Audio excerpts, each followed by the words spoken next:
এই দুনিয়াতে তো ভালো মানুষের দাম নাই, ভালো মানুষের ভাত নাই। কল্যাণ করলেই তো পিছনে মেরে দেয়, গর্ত থেকে তুললেই তো আবার সেই গর্তে আমাকে ধাক্কা দিয়ে ফেলে দিবে। এটাই তো তো ভালো মানুষের তো দাম নাই। আমিও শ্রদ্ধার সাথে বলি, ও আমার ভাই এবং বোনেরা, দাম আপনি কোথায় চাচ্ছেন আগে সিদ্ধান্ত নিন। আপনি যদি সাময়িক সময় দুনিয়ার মধ্যে দাম চান তাহলে ভিন্ন কথা, কিন্তু মুসলমানদের আসল জীবন তো পরকাল। মুসলমানদের আসল জীবন তো পরকাল। মুসলমানদের স্থায়ী জীবন হচ্ছে পরকাল। মুসলমান বুদ্ধিমান যারা আছে তারা বলে, এই দুনিয়ার 2 দিনের লাভ চাই না, অনন্তকালের সেই পরকালের মধ্যে লাভটা চাই।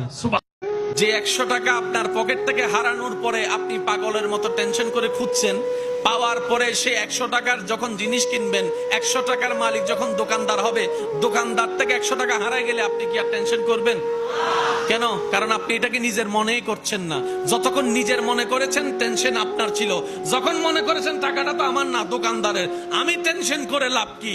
ঠিক এটাই আল্লাহ শিক্ষা দিচ্ছে, ও আমার বান্দারা, তোমাদেরকে আমি দুনিয়াতে পাঠালাম, তোমরা মেহমানের মতো থাকবা, মেহমানের মতো করে থাকবা, মেহমানের মতো করে জীবন যাপন করো।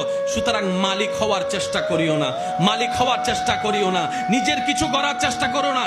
তোমরা বান্দাদের, রব্বুল আলামিন বলে, তোমরা বান্দাদের শুধু 2টা জিনিস আপন আছে, একটার নাম ঈমান আর একটার নাম নেক আমল।